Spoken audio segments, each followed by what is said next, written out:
Hello everyone, welcome to master Telugu TV. ఈరోజు మనం కొన్ని అమేజింగ్ ఫ్యాక్ట్స్ గురించి తెలుసుకుందాం. ఫస్ట్ కంప్యూటర్ బగ్ ఒక రియల్ ఇన్సిడెంట్ అని మీకు తెలుసా? 1940లో ఒక మౌత్ కంప్యూటర్లో ట్రాప్ అయింది, సిస్టమ్ మాల్ ఫంక్షన్ అయ్యింది. అప్పుడు బగ్ అనే ఒక టర్మ్ వచ్చింది. అప్పటి నుంచి ఎర్రర్స్ని బగ్ అని పిలవడం మొదలైంది. హనీ ఎప్పటికీ స్పాయిల్ అవ్వదని మీలో ఎంతమందికి తెలుసు? అవును, ఈజిప్ట్లో 3000 సంవత్సరాల హనీ ఆర్కియాలజిస్ట్కి దొరికింది. ఆ హనీ ఇప్పటికీ కూడా ఫ్రెష్గా ఉంది. బ్రీత్ని హోల్డ్ చేయడంలో స్లాత్స్ డాల్ఫిన్ కన్నా ఎక్కువ అని మీకు తెలుసా? ఎస్, స్లాత్స్ 40 minutes వరకు బ్రీత్ని హోల్డ్ చేయగలవు. కానీ డాల్ఫిన్స్ మాత్రం 10 to 15 minutes మాత్రమే వాటర్ నుంచి సర్ఫేస్కి వచ్చేస్తాయి.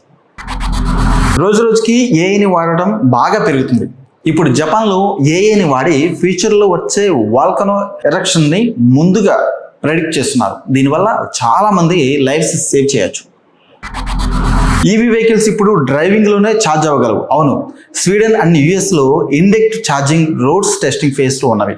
ఇది కనుక సక్సెస్ అయితే ఈవీ వెహికల్స్ని ఆపకుండానే డ్రైవ్ చేస్తూ ఛార్జ్ అవ్వగలవు.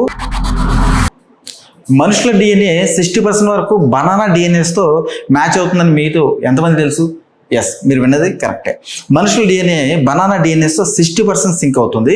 దీని ద్వారా మనకు లివింగ్ బీయింగ్స్ అందరూ ఇంటర్ కనెక్టెడ్గా అని క్లియర్గా తెలుస్తుంది.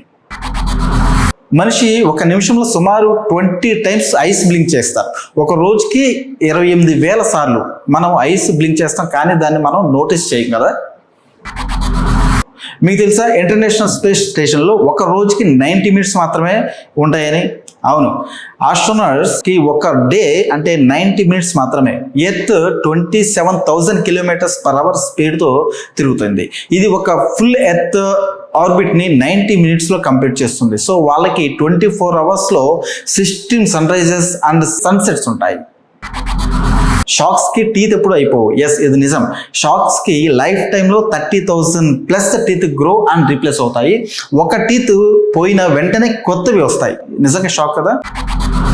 కోలాస్ ఫింగర్ ప్రింట్స్ అలాగే హ్యూమన్ ఫింగర్ ప్రింట్స్ సేమ్ ఒకేలాగా ఉంటాయని మీకు తెలుసా? ఎస్, కోలాస్ ఫింగర్ ప్రింట్స్ హ్యూమన్తో చాలా సిమిలర్గా ఉంటాయి. ఈవెన్ మైక్రోస్కోప్లో చూసినా కూడా మనం కన్ఫ్యూజ్ అవుతాం.